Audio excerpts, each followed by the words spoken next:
boy Luke here for another NFL DFS video. It's time for our Week 14 core picks. We have a lot of injury news that has funneled to us throughout the week. We have a good idea of some of the higher over-under games, as well as just some of the better fantasy games to target in general. So what we're going to do here is we're going to go position by position, identifying some of my core plays for the GPP contest this weekend. Some of them are going to be injury related. Some of them will just be based on the matchup we already knew about. But either way, these will be some of my highest exposed players here for this week.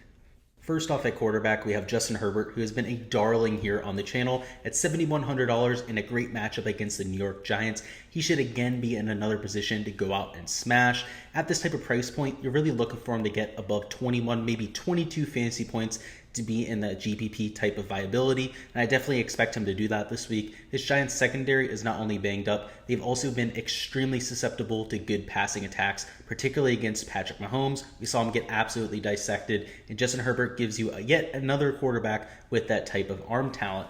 The issue here with the Chargers is that the wide receiver core has COVID. Both of the top wide receivers, Keenan Allen and Mike Williams, have tested positive for the virus. Williams was just a close contact. Both of them are also vaccinated. So if they end up testing negative twice before Sunday, they will be able to play. But as of right now, I expect one, if not both of them, to miss the game, which kind of throws a wrench into our plans. So as a result, Herbert is only here at number 6. Obviously, they do have reserve wide receivers on their team in Joshua Palmer. Jared Cook is going to see a huge uptick in his usage. Jalen Guyton as well. We don't want to be relying on those wide receivers, though.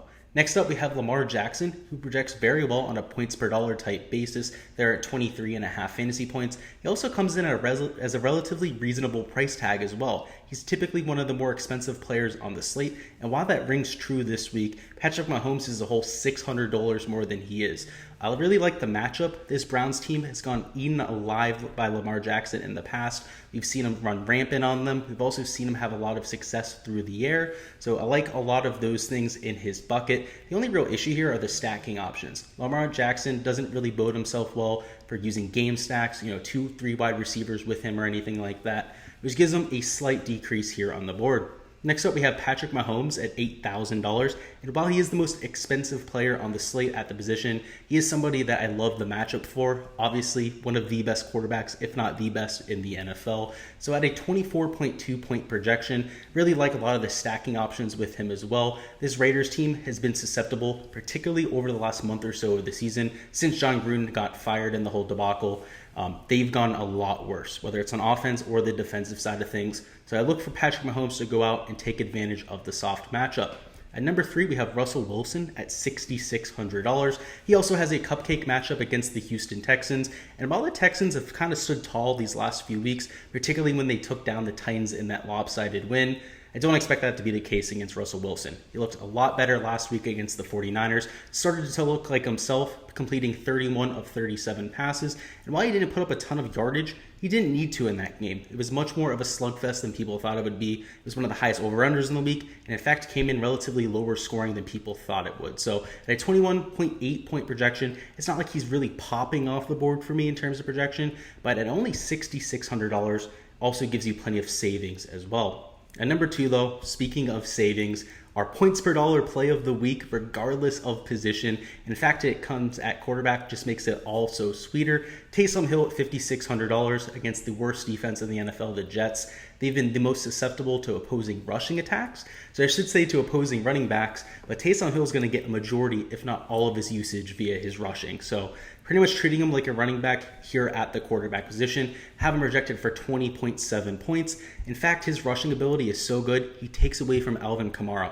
Alvin Kamara against the Jets would have easily been the best play on the slate. He's still going to crack my top 6. We're still going to talk about him. Just definitely gets a decrease because of Hill's red zone production. So really like him in this instance, particularly against a team that cannot stop the run for their lives.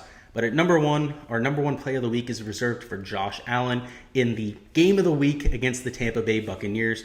Obviously, the offenses on both sides are one of the best units in the NFL, particularly on Tampa Bay, where they have the highest average scoring of any team in the NFL. But Josh Allen's able to light it up week in and week out. It's going to have down games from time to time, like we saw last week. A lot of that was due to the weather, wasn't really his fault. The fact he was able to even complete passes in that weather and that Mac Jones wasn't even trying should really tell you everything you need to know. This guy's got legit talent at quarterback, particularly with his arm strength.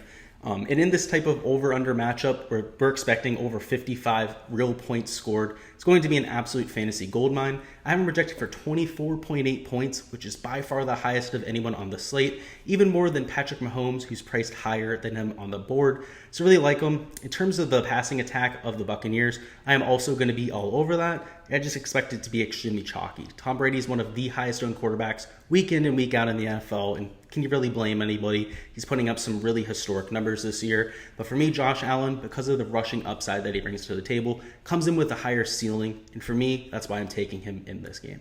Now for our running backs, first up we have Cordarrelle Patterson at $6,900. This isn't an ideal matchup against the Panthers. They've definitely been a much better unit here in 2021 than they were in 2020. But the fact of the matter is, Cordarrelle Patterson's an absolute usage monster and has had over 100 rushing yards in his last 2 games, a feat that he had never done before this last 2 games. So look for him to continue with that momentum. He's really started to find his own as a true rushing running back rather than a PPR usage monster. But at the same time, he still brings that PPR usage to the table. He's still very capable of going out, getting us 8 to 10 catches per game, putting up a ton of rushing upside as well. So really, he's just a ceiling game waiting to happen. So really like him there at a 19.2 point projection. And I also expect him to come in a little bit overlooked because he's a little bit more expensive than we're used to seeing. Next up, we have Clyde Edwards-Helaire, who's another option in that Chiefs game I really like going to. I even like using him in some of my Patrick Mahomes snacks because he has that PPR level upside. The matchup against the Raiders is ideal. They are a bottom 5 defense against opposing rushing attacks in the NFL. So at an 18.7 point projection, is going to come in as one of the best point per dollar values on the slate. So not really anything we have to overthink here. He's projecting well at his price point. It is especially good in cash type of formats. Next up, Alvin Kamara. I promised we'd get to him here. Again, he comes in a little bit lower on this list than you might expect just because of the Taysom Hill factor. Hill is going to be a huge usage monster in the red zone. They love using a lot of those zone read concepts down there. And how could you blame them, right? He's going out there scoring 1 to 2 touchdowns rushing per game, being an absolute goldmine at the position. Unfortunately, Kamara does see a usage decrease, but still this matchup against the Jets is ideal. He's going to get a bunch of PPR upside. Taysom Hill really likes to check it down to the running backs. So at a 21 point projection, he would have been closer to a 24 or even 25 point projection if Hill was not the quarterback, but still got to love him here in this absolute cupcake of a matchup. Next up, we have Leonard Fournette. So like I said before, I think I like Fournette a little bit more than Tom Brady. He's going to be coming in as a much lower owned option on the slate and also comes in with arguably higher upside. This is somebody who's been a usage monster as both a PPR back and a pure rushing back, getting over 100 rushing yards in a bunch of games, 6 to 7 catches, and overall giving you 20 plus fantasy points in 5 of his last 6 starts. That's the kind of consistency that we're looking for at this position, and this is the highest over-under total game on the entire slate. So for that reason, we know he's going to get the touches. We know this is going to be a fantasy goldmine. Was there not to like about Leonard Fournette? And number 2, we have Javonte Williams, who was the breakout star there in prime time. Obviously, without Melvin Gordon in the mix, they had to go to Williams early and often, and he really shined in that type of workload. So with Gordon expected to be out once again, if he ends up getting rolled in, definitely going to be lowering the expectation here just a little bit, but as is, have him at a 19.3 point projection against the worst defense in the NFL, aside from the Jets against the run. They come in at number 31. Jets, obviously, they're at number 32 in terms of rush defense. So really like the matchup, much like within Alvin Kamara. The difference here is if Gordon's out of the lineup, he's essentially the entire rushing offense. So you'll like to see that. You know he's going to get 20 to 25 touches in that type of a game script. It would very well pay off that price tag. But at number 1, Austin Eckler, $8,300. You could arguably have him at $9,000, and he would still be a great play on the slate. The Giants have been atrocious against the run the last 4 or 5 weeks. Frankly, for the entire year, not just for the last month, but over the last month have been the worst defense in the NFL against the run. We're expecting this to be a blowout. We're also expecting Eckler to get a few more touches with potentially Mike Williams and Keenan Allen sidelined due to COVID violations. So Eckler there at $8,300. He's already one of the best running backs in the NFL. Could see even more usage. So really just a home run play kind of thing right there. You can use him in stacks with Justin Herbert, so you don't have to be using him on his own. Again, because he brings that PPR upside to the table. Now to our wide receivers. The first one I want to touch on is Jamar Chase at $6,900. Last week, the Seahawks were the team du jour because they were facing this 49ers defense.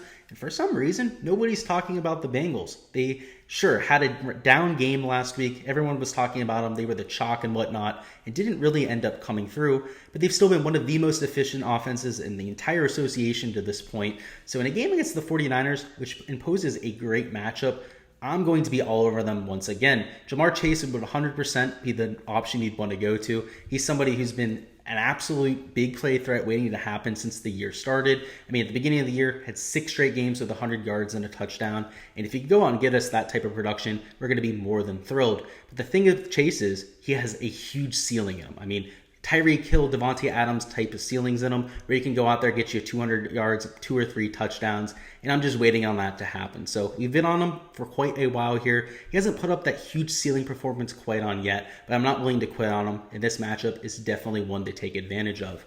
Next up, we have Chris Godwin. So if there's going to be a pass-catching target for the Tampa Bay Bucks, I think you should prioritize. It's going to be Chris Godwin at $7,100. Ever since Antonio Brown has been out of the lineup, been dealing with an injury to the foot, now suspended due to his his fake vaccine card. Wild story, by the way, like wild. Only Antonio Brown, right? But Chris Godwin, either way, seeing a huge increase in his usage. But either way, in this highest over-under game on the slate, we're not only expecting him to have a relatively high floor because of all the catches that he'll inherently get, but also because of the touchdown upside he brings. So really a slam dunk play there. He will be chalked this week, one of the highest owned options at wide receiver, but I definitely think that is well warranted. Next up, we have Tyler Lockett. A little bit of a sneaky play here against the Texans. Much like a Russell Wilson, his usage went up last week with Russell Wilson becoming more effective. He ended up throwing a lot of short passes last week. Perhaps that has to do with the finger. He's still recovering, still trying to get back to 100% strength, that kind of thing. You got to remember, he had surgery just less than a month ago, so should still be having a little bit of a recovery time going on. Tyler Lockett's going to get a lot of those check down passes. If he ends up using a little bit of a short pass approach, he would be a huge beneficiary there. The only reason I didn't go to DK Metcalf, we could have arguably both of those wide receivers on this list, is the question marks behind the injury. I mean, he's clearly been hampered over the last few weeks. He was a little bit cheaper last week. That's why I was willing to go there. But he's only $200 less than Lockett this week. So I'd much rather just take that $200 and go up to a Tyler Lockett, who we don't have those question marks surrounding him. Next up at number 3, this is the value play of the slate there at $3,000. Joshua Palmer, who should be starting this week for the Chargers, unless both Williams and Allen end up clearing protocols. Again, I don't expect them both to. Actually think that they both might be out. So if that ends up being the case, Palmer would be the receiver that I'm targeting here. Again, it's a very soft matchup against the Giants. I do expect this team to still pass the ball a whole lot. It's not like they're just going to go to a run-heavy attack without those wide receivers. This is the best passing team in the NFL. Arguably one of the best quarterbacks in the NFL at the helm. You need to be using him. You need to be going to it early and often. Joshua Palmer looked good last week. He actually got 4 catches last week. He was getting you a lot of those short third down type of catches. So they're already planning to start using him more. But obviously with this injury situation, just opens up a whole nother level of usage. So I have him there in an 80% snap share at a 16.2 point projection. Again, he's been very effective when he's been on the field. He becomes one of the best plays on the slate, period. Next up, we have Stephon Diggs, obviously going against the Bucks this week at $8,100. He's a clear target for us. I mean, I probably don't have to convince you too much on him. He's been an absolute usage monster, particularly towards this latter half of the year. He's starting to get more and more targets, soaking up more and more of these red zone targets as well. And this matchup against the Bucks is the highest total on the slate. What is there not to love here? In particular, the matchup against the defense is also ideal. You're dealing with plenty of injuries to that secondary. They have backups all over the place starting in prime spots. Number 1 cornerback, safety, you name it. So for me, Stephon Diggs, an absolute home run play here. You can use him as a buyback for some of those Tom Brady stacks, or of course, with our number 1 quarterback on the slate, Josh Allen. And number 1, though, we have Tyreek Hill, Mr. Ceiling Man himself at $8,500. And as we've noted here on the channel before, there is not a price I wouldn't pay for this guy. He has a true 40, 50 plus point fantasy point ceiling. So against this Raiders team that has been absolutely decimated by injuries, that has been extremely prone to deep balls, to people that are going out getting 70, 80-yard touchdowns. We've seen one of those 2 of the last 3 weeks against the Raiders. I expect that once again here for Tyreek Hill. So I have him at a 21.4 point projection. You can use him as a buyback for a Derek Carr stack if you decide to go that way. It's obviously relatively cheap, and he's a very good stud option to use as that buyback, or more frankly and more traditionally as a slot option for that Chiefs stack. So like going to him there, $8,500. Again, there's probably not a price I wouldn't pay for him, so not a surprise he finds himself here at number 1. And now for our tight ends. First off, we have Dawson Knox of the Buffalo Bills. He's a great buyback option for any of your Tom Brady stacks. Obviously a great pairing with Josh Allen as well, but at a 14.8 point projection, it's just priced far too low for me on this slate. In the first 5 weeks of the season, was absolutely going off. It's getting you a touchdown every week, getting you over 100 yards from time to time, and while injury has definitely hampered his play, I do expect him to get back to full health, whether it's this week or next week, and I want to be all over him here in this high over-under matchup. Next up, we have Kyle Pitts, who's an absolute usage monster for this team. He's in a decent matchup against the Panthers, especially when we consider that secondary is full of great cornerbacks, great safeties, but not great linebackers. So that should open up some passing usage for a Kyle Pitts. He's extremely athletic. He's extremely fast, pretty much a wide receiver playing the tight end position. So should be able to get plenty of separation against that lackluster linebacker core. At number 4, we have Dalton Schultz at $5,400. This Washington football team should pretty much be a target of us every single week. They're an extremely weak secondary, and Dalton Schultz at $5,400, much like a Kyle Pitts, is just a little bit too cheap. These top-end options, sure, they're great. You're going to find a couple of them here at the top of this list, but going to some of these mid-tier options might end up being the optimal play this week. They have arguably the same type of ceiling, particularly a Schultz that is a usage monster with Blake Jarwin out of the lineup. He's been playing a ton of snaps as well, 90% plus over these last 3 weeks with Jarwin out of the mix. So I have him projected for 15.6 points and is one of my favorite tight ends on the entire slate. Next up, the spend up option that I'm all right getting to. I'm not overly ecstatic about playing Travis Kelce. I mean, the price tag is fair. I'm a little bit more ecstatic about using a Tyreek Hill when I'm pairing him up with Patrick Mahomes. There's certainly not a way to play all three together. You're really hampering yourself with the rest of your spots there. This matchup against the Raiders is what I'm trying to target. I have him at a 17.9 point projection. We know he's going to get plenty of usage. We know that the linebackers for the Raiders aren't anything to really write home about. But at the same time, there's a lot of opportunity cost involved with going to somebody at that type of price tag. So he'll be in my pool, just not anybody that I'm trying to use as a priority. Number 2, though, Jared Cook at $3,200 will be getting plenty of usage without the 2 number 1 wide receivers for this team. Again, both of them listed on the COVID list as of at least right now. This Giants have been one of the worst defensive units the entire season to this point. So at a 13.9 point projection, he becomes a slam dunk play at the value position. Obviously at $3,200, doesn't need to do all that much to go off and pay that off. If he goes out there, gets you a touchdown, 60, 70 yards, that kind of thing, that will be more than enough to get by. And now finally at number 1, we have Darren Waller at $6,400. This matchup against the Chiefs is ideal. We know it's going to be one of the higher scoring games of the entire weekend. It's also a great buyback spot for your Patty Mahomes stacks. It's only $6,400, so it's not like we're spending $7,400 for Travis Kelce. And I also expect him to come in with much lower ownership and potentially a much higher ceiling. So for me, taking Tyreek Hill and Waller, you're not only getting a higher projected ceiling, but also a higher projected floor. Again, the matchup's ideal. This Chiefs team does have some decent cornerbacks, particularly Ward, who has gotten much better this year. He's arguably a top 20 corner in the NFL now, but over the middle with their linebackers, not really anything to write home about. So for me, Darren Waller at over an 18 point projection, really have to like him here against this team, and that's why he makes the top of this list. That's all I've got for the Week 14 core picks. Go ahead and let me know down in the comments who you guys have as your favorite stack to target. For me, most likely going to be that Bills offense. They are a little bit expensive, so if you're looking for more of a sneaky team to target, maybe that Saints offense, going to somebody like Taysom Hill and Alvin Kamara, who even though they both have rushing upside, also brings that PPR edge, might be the key this week. So go ahead and let me know down in the comments that you guys have, though. I always love to hear from you. And of course, really appreciate you guys coming by and enjoying the content. If you guys haven't already liked and subscribed, make sure you guys go ahead and do so. We're going to have plenty of NFL content dropping before the main slate, whether that's our value picks tomorrow or fades and sleepers on Saturday. We're going to have you guys completely covered. Of course, we'll also have our weekly live stream. That'll be Sunday morning at 11:30 a.m. Eastern time. So make sure to stop on by with any of your season-long questions or your DFS questions for the main slate. So until then, guys, good luck with all of your lineups, and let's get this bread.